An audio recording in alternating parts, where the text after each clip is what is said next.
Here on the ground, change happens fast. Problems feel frequent and urgent. It's loud and anxiety runs high. From a satellite view, the Earth looks the same as it did thousands of years ago. We've been here before. Let's learn from our past and shoot for a better future.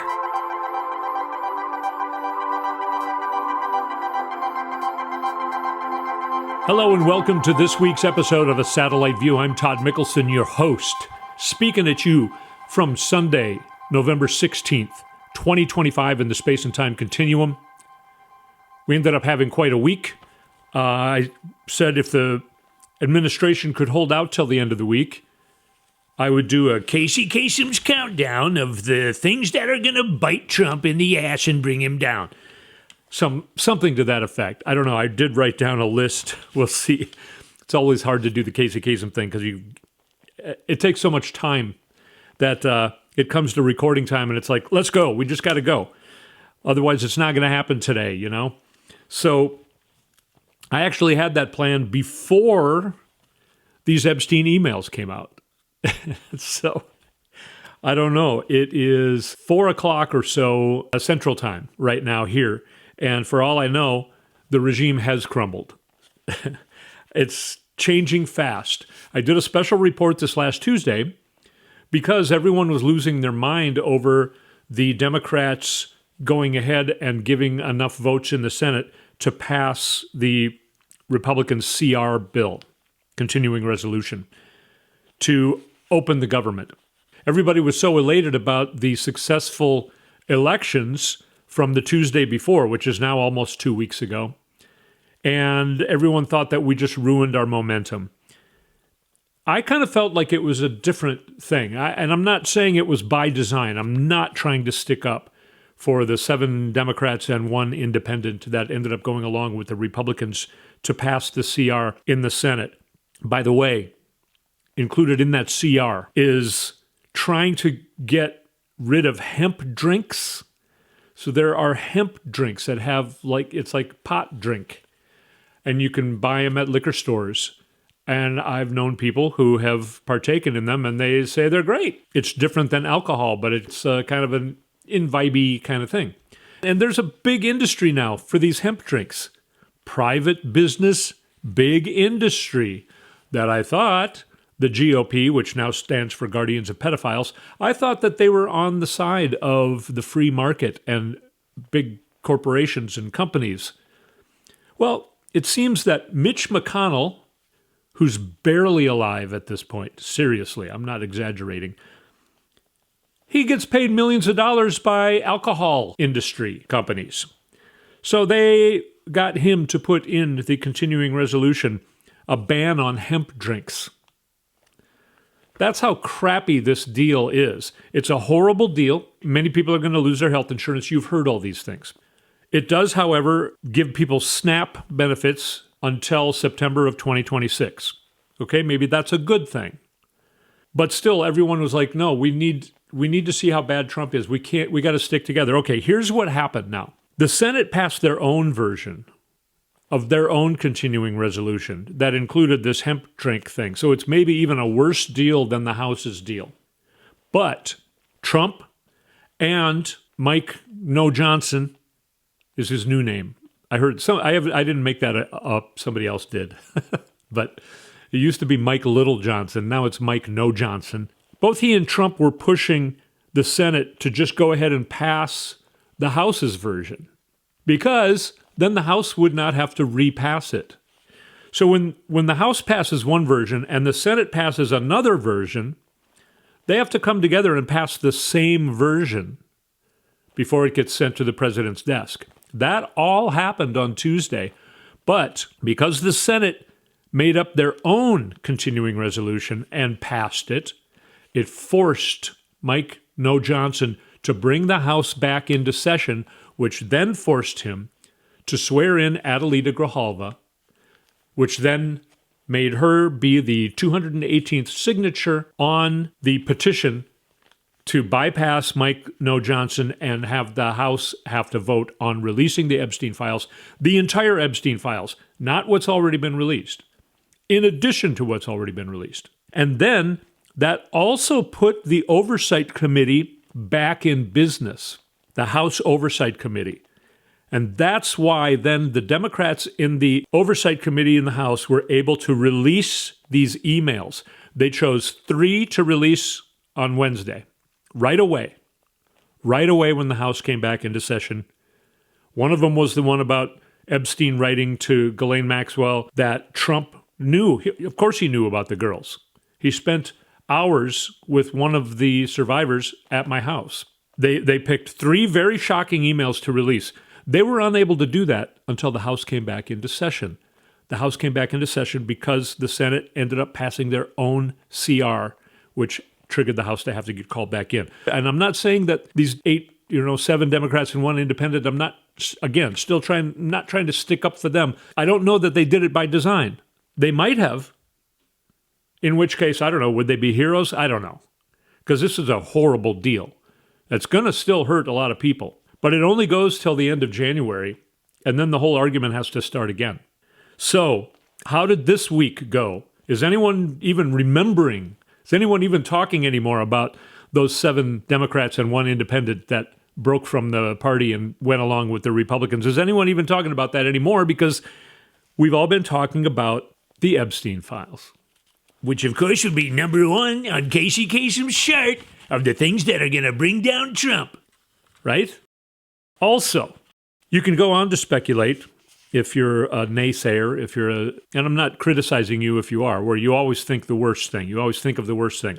I'm somebody who thinks of the worst thing that can happen so that I can prepare for it. Okay, I don't know that that's a good trait. It's helped me, but it's also given me a lot of stress. Has it taken years off the end of my life? Possibly. So we all have our things. So I'm not trying to criticize you if you are that person who looks at the negative side of things and considers it. Even if this vote is taken in the House, and they're saying anywhere from like 40 to 100 Republicans are going to go along with it. They're going to abandon Trump and go along with it. Then it has to go to the Senate. The Senate has to pass it. They need to find 10 or so Republicans to vote for it, or maybe 8 for it to pass the 60. Just a handful, but either way, if it passes in the Senate and then it goes to Trump, and let's say Trump decides that he can't veto it. Now, either way, if the House votes on it and it doesn't pass, everyone's going to be mad at the Republicans. We're going to do a segment at some point here about how MAGA is completely crumbling right now. A lot of evidence of that just in the last few days. And it's all because of this Epstein stuff. There are other things, too, that are on Casey's countdown that they're pissed at. Yeah, we're going to go through some of that later. Let's say now Trump decides he has to sign it so that the DOJ has to be ordered to release all of the Epstein files. I'm talking about videotapes. I'm talking about photographs, not just these emails. They're releasing more and more. Once the Democrats released those 3 emails, that forced the Republicans, James Comer, to then go ahead and release all of the subpoenaed emails from the Oversight Committee because James Comer is the Republican chair. So they then released the 20,000 emails. People are going through them. More and more are coming out. And these are just from the Epstein estate. So let's say the naysayers say, well, even if Donald Trump goes along with this and the DOJ is supposedly supposed to release these, what if Pam Bondi still refuses or Donald Trump tells her to refuse and the DOJ still doesn't release them? We're never going to see the Epstein files. I need to remind you, the Epstein files are worldwide. Do you think the only copy is the ones that Pam Bondi had on her desk in February? One of the things on Casey Kasem's countdown of the things that are going to bring Trump down is the fall of Vladimir Putin. You think he has a lot of compromise that's also included in the Epstein files? A lot of other countries, it's not just people in the United States who knew Epstein. Epstein was intertwined with a lot of other countries. I don't have time to go into all of that, but there is a lot of evidence that's actually been out for a long time about Epstein, and it's not just this sex ring and sex trafficking. It's money laundering. It's giving weapons to bad countries, dictatorships. Epstein helping countries make deals to do really bad things. It's huge. Otherwise, Trump would be releasing it. He would say, just go ahead and release it. I'm not scared. A lot of Republicans like Marjorie Taylor Greene are saying, I don't think that the president's going to be implicated. Well, if he's not going to be implicated, why is he acting so guilty? Why won't he just release the files? He could release everything. But he's not. And he's doing everything he can, bringing Boebert into the Situation Room to try and urge her to take her name off of the petition. Wow. Yes, he's acting very guilty. I mentioned the fall of Putin. It's one of the things on Casem's Countdown. You keep hearing about Russia keeps hitting Ukraine, bombing Kyiv. You don't hear about, let's go through the things of the last 7 days. A domino effect begins in Russia. Putin can't stop it. Russia on strike, no salaries. Prices are rising. Russia in the dark, a bunch of large cities without power. That's from 6 days ago on Anna from Ukraine. I'm going to go through 3 of the sources, and I'm just going to give you the headlines of what their videos are on their YouTube channels over the last week. Putin lacks army resources. Russia's manpower crisis explodes. No internet, no fuel. Russia is collapsing. Panic in St. Petersburg. Internet down. Other cities as well. Russia is out of money. The economy is collapsing. That's from 3 days ago on Anna from Ukraine. Putin shocked. Flamingos strike Russia's strategic sites from 2 days ago. Novorossiysk, whatever town that is blown up. Another town I can't pronounce, on fire. Panic and chaos in Russia. Russia is shocked. Shops are closed. Food prices are out of control. That's just from the last 1 week from Anna from Ukraine. The military show has like 20 headlines from the last week. Self-destructing tanks, Russian tanks getting killed by their own armor. Putin's running out of time in Ukraine. Ukraine is taking down Russia's missiles. Double blow on Putin. Ukraine strikes deep as China abandons Russia. That's from 4 days ago. And this is on the Military Show YouTube channel. Russia's air defense failed. Ukraine strikes through. Okay, so their air defense is down. One of the things that another source says is that Russia's Navy loses their last safe harbor. That's just from today. What else is there? Ukraine hunts Putin. Putin fears death is coming as Ukraine drones zero in for the kill. One town is costing Putin everything. Russia just did something insanely stupid and got a bunch of their own guys killed. Ukraine's military surge stunts NATO. Nobody saw this coming. So many headlines here. There's too many. But China is abandoning Russia. Ukraine's will own the sky in 2026. Changes in Sweden's anti-Russia jet is going to be unleashed in Ukraine. Let's go to Jason J. Smart over the last 7 or so days. War in Moscow. Kremlin's civil war after 16 refineries destroyed.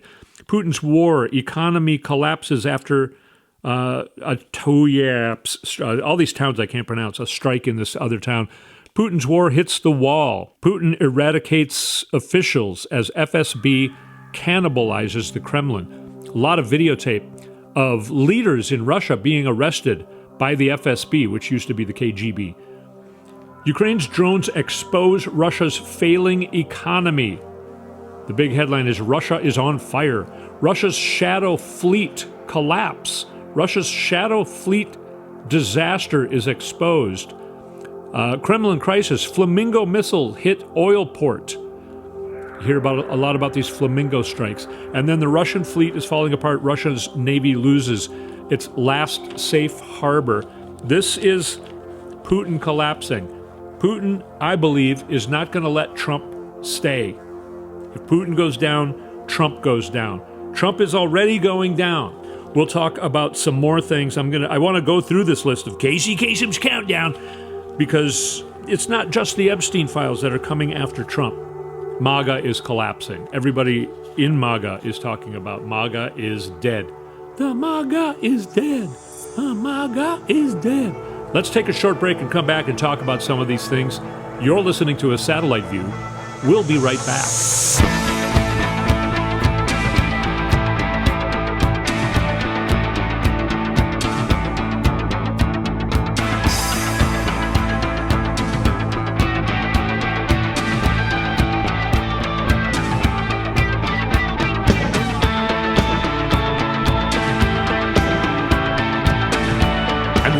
On A Satellite View.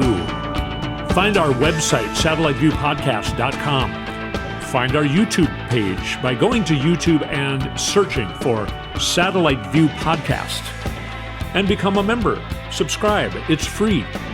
I'm going to get right back into it. I know I'm supposed to tell you to go find me on Instagram at Todd Mickelson, and also find me on Blue Sky and Twitter at Todd Mickelson. I know I'm supposed to say those things, but I'm going to skip over those for now, and we're going to move right into, I want to read to you some writing that Ben Meiselas from the Midas Touch did, because I think it's a really good and pretty concise report about what is happening right now with the collapse of MAGA. People saying, quote unquote, MAGA is dead. Here's Ben Meiselas. I've covered this moment for years. I've watched MAGA shrug off criminal indictments, embrace fascism, cheer abuses of power, and excuse the most vile behavior imaginable from Donald Trump. But I've never seen them like this. This past week, something broke inside the MAGA base, and the proof is everywhere. Some Trump supporters are literally declaring that MAGA movement is dead. Others are posting videos, burning their MAGA hats. Influencers who built entire online identities around Trump are suddenly calling him repulsive. Longtime supporters are walking away in disgust. The fracturing of MAGA is here. It started with Trump's disastrous interview with Laura Ingraham.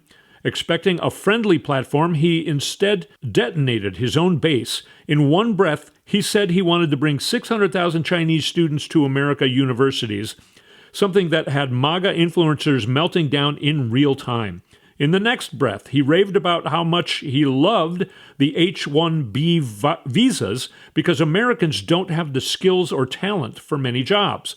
MAGA was furious. You could feel them starting to unravel. This was when many of them began using the word betrayal. Then came the latest Epstein Files drama, the 20,000 plus emails, the panic, the meltdown. Trump's reaction didn't calm his base. It terrified them. He couldn't answer simple questions. He snapped, "Quiet, quiet," at a reporter who dared to ask why the files shouldn't be made public. That was quite a video clip. It's on the airplane on Friday night on Air Force One. He started accusing Democrats of hoaxes no one believes, and then, unbelievably, he went after one of MAGA's own. He excommunicated Marjorie Taylor Greene, one of MAGA's most loyal soldiers, for simply calling for the Epstein files to be released. But the moment that truly snapped something inside the MAGA base was what came next. Trump posted one of the most vile, cruel things he's posted in years, an attack on Congressman Thomas Massie regarding his late wife who died of cancer. Even for Trump, it was beyond the pale. MAGA supporters who had cheered Trump's cruelty when it was directed at others suddenly saw it turn back toward one of their own, and they snapped.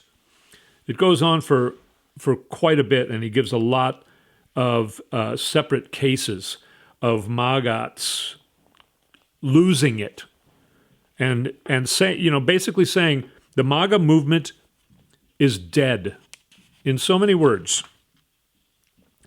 Now let's do a little bit more on Casey Kasem's countdown of the things that are going to bring Trump down this week. What about war crimes in the Caribbean? What about waging war with Venezuela? Reporting, what is it called? Operation Southern Spear. Can you just see Pete Hegseth trying to be... I'm introducing today Operation Southern Spear, all right? Stop laughing, dude. I'm serious, man. This is serious, okay? I'm the War Department guy. What am I? I'm the Lord of War. No, shut up, you guys. I'm serious. It's Operation Southern Steer. Is it steer? Yeah, because Trump's talking about beef, right? So it's Southern Steer? Southern Spear? Well, oh, because it's a war. Right. Okay, no, stop laughing, dudes. I'm totally serious, man. Can you just see Pete Hegseth trying to do his big announcement of Operation Southern Spear? Do you think the Maggots like that? Do you think America likes that? Okay, I want to read to you another thing on Casem's Countdown. What would this be? Number 4. Number 4 on our countdown is by an artist that was introduced to America about 3 years ago. The guy with the beard who almost never speaks, Jack Smith. A federal appeals court's order giving Aileen Cannon 60 days to decide whether to release Jack Smith's still secret report on Trump's handling of classified documents matters far beyond the case itself. This is from Newsweek. At stake is not only public access to a key account of how Trump allegedly tried to obstruct the retrieval of government secrets from his Mar-a-Lago home, but also the broader question of how much power a single judge has to withhold information of national significance. The ruling tests the balance between judicial discretion, transparency, and accountability at a moment when Trump was poised to return to the presidency. And the report may represent the last official record of one of the most consequential investigations in modern American history. This is Judge Aileen Cannon, who won't release Jack Smith's second part of his report, which deals with Donald Trump stealing classified information and keeping it in Mar-a-Lago.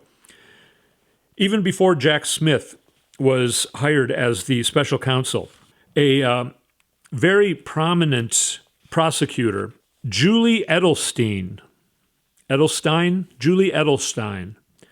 She was a prosecutor on the case when the raid happened at Mar-a-Lago. Somebody asked her, what if this wasn't Donald Trump? What if this was just an ordinary citizen? She said, if it was an ordinary person, we'd arrest him tomorrow. She said that on the night that the FBI pulled out armfuls of information from Mar-a-Lago. And we all know that Donald Trump used this information to sell it to other countries. Top secret, classified information. Here's another thing. The Epstein files, there's so much being revealed, and it's happening so fast. First of all, 72% of these emails mentioned Donald Trump. Donald Trump was mentioned 1,670 times, 3 times more than anybody else, for sure. Also, it's been revealed that Trump killed an ongoing key investigation going on in the Southern District of New York on the Epstein files. He said these victims are not credible. So again, going against the survivors, who, by the way, are going to have another press conference this coming Tuesday, which is also the day that most people speculate a vote in the House to release the Epstein files will be held. So you thought last week was big? Yeah. Robert Garcia, he's the ranking in the, not oversight committee. Anyway, one of the major committees. He's doing a great job. And he said, we're just getting started. As you could see, the Democrats only released 3 emails on Wednesday. They knew that would cause plenty of stir. And if they knew it or not, it caused the GOP to release the other 20,000 or so, 23,000 emails, 72% of which mentioned Donald Trump. Also, I want to point out that I've been saying things like Donald Trump is going to be cut off. He's not going to be impeached. He's certainly not going to make it another 3 years, even if physically he's not going to. Keith Edwards, he's got a show on YouTube that's good. He does a good job. He said, people were speculating on Friday night, I think, that Donald Trump is going to resign tonight. Some people were saying that, apparently. I was astonished to even find that out, because he's obviously never going to resign. And that's what Keith Edwards said. He said he's only going to leave if it's by natural causes, and we all know what that means, or being dragged out by the military. That's the first time I've heard in that tier of media somebody say Donald Trump may be dragged out of the White House by the military. The military may stop this administration. People are starting to talk about it. One way, and really the only way right now, that the military could tear him out of there is if there was something wrong with the election. That is something that Joe Biden signed as an executive order before he left. Why did Joe Biden sign that? Because Joe Biden knows that the 2024 election, yes, it was rigged. Elected officials are now saying the system is broken and rigged, and it needs to be rebuilt. Kamala Harris said that a couple months ago.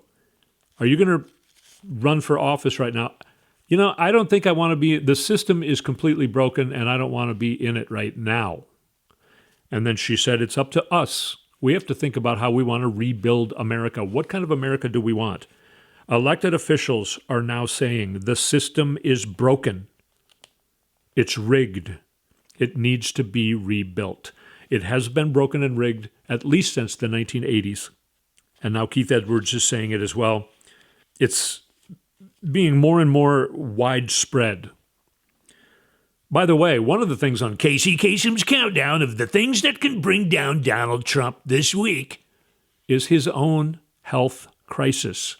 One of the things Keith Edwards said is natural causes could stop him from being president. I hope that's not it, because that would mean that J.D. Vance might get sworn in for a few minutes. J.D. Vance needs to go down as well. He knows about all this stuff. Also, another thing on Casem's Countdown, tariff money is already invested? The Supreme Court is on the cusp of saying, Donald Trump, you need to pay back the tariff money. You know, these tariffs were unconstitutional. And Donald Trump is saying, there is no tariff money. It's already been spent. Also, there are reports about the SNAP reserve money that everybody was saying, hey, we have this money, let's tap into it. Because the government is closed, let's tap into our SNAP reserves. Apparently that's gone as well. Doge, you remember Doge? Elon Musk, wow, it seems like years ago. Remember how he broke into the Department of Records or something like that? Everybody was really worried about it back then, about how he could find the ways of allocating funds, take that away from Congress. The SNAP reserves are gone.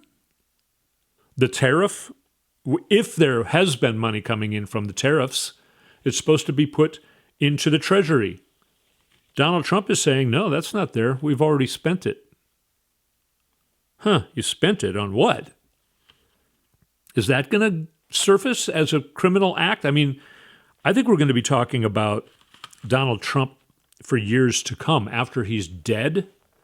And I think there's going to be, I don't know, I think Casem's Countdown might be, again, going all the way up to the top 40. Here's a countdown of the top 40 things that are going to bring Donald Trump down to justice, even though he's dead. Now, things are completely upside down from where they were 2 weeks ago. 2 weeks ago was before these elections, where the Democrats overperformed overwhelmingly, and everybody was elated about that. And then everyone lost their minds for a few minutes when the Senate went along with the GOP and passed that continuing resolution. But that triggered the House to have to come back into session, which triggered the swearing in of Adelita Grijalva, and also triggered those 3 emails being released by the Democrats in the Oversight Committee from the subpoenaed emails from the Epstein estate. This is not from the Epstein files. This is a separate source. It's coming from the Epstein estate. Ghislaine Maxwell seems to have her own bunch of stuff that she was leaking to the Wall Street Journal. She's trying to, see if she can get a commutation of her sentence or a pardon. If she does not get that, what may she release? And then, of course, a vote for the DOJ to release everything from the FBI investigation into the Epstein mess dating back years and years and years. A lot of information. The FBI went into his house many years ago now and pulled out armfuls of videotapes, photographs, all kinds of information. That's going to be voted on in the House on Tuesday, and Republicans are going to have to decide how they want to be seen in history and by their constituents, where their political career will go, possibly if their political career is unsalvageable and they need to vote their conscience and their morality, if they have any. So the week before last was very fun and interesting. This last week was, again, fun and interesting. And next week's going to be more of the same. I, to tell you the truth, think that it's okay to be done with this. It's okay to forget about the news because it's almost getting boring to you and me because we know Donald Trump's guilty of all this stuff. We know there's a huge cabal going into some of the biggest, most famous people in politics, in show business, in music industry, in everything in these Epstein files. We've known it for a long time. It's almost getting boring at this point that we're still talking about it, but it's also finally looking like possibly justice is coming, and that is quite a pleasure to witness finally. So, as you can see, we are pushing through this. We are making it through. We've made it this far. Let's keep going. Let's you and I stick together, help each other get through this. Be aware that we might find out things that will be very disturbing, very gut-wrenching to us. It's okay to shield yourself from some of the information. Some photographs and videos are probably going to be like something we can't imagine at the moment. These are children that were being raped. I don't want it in my head, and it's okay to not put it in your head. It's okay to shield yourself from taking in some of this information because I think it's just going to be so vile and it's going to be unbelievable that it is a part of the human experience on planet Earth right now. And so kind of get yourself ready for some very shocking things. Things could get a little weird. These maggots are going to be super pissed at Donald Trump. We saw what these maggots did on January 6th. Now, of course, their ire will be turned to a different place. But I don't know what's going to happen. These people have a lot of guns. Apparently, people are gathering at the White House for like another sort of demonstration gathering. There's more gatherings scheduled, I think, for the 22nd of November, sort of like the No Kings thing. It's going to keep going on like this, but we're starting to see it crumble. We're starting to see the cement crack at the base. And we're starting to see the, not just possibility, but probability of the complete dismantling of Donald Trump and his whole regime. And that certainly is a glory. It's much needed, but there still could be rough times ahead. So let's stick together, support each other. I thank you so much for being here with me on A Satellite View. I will speak at you again next week.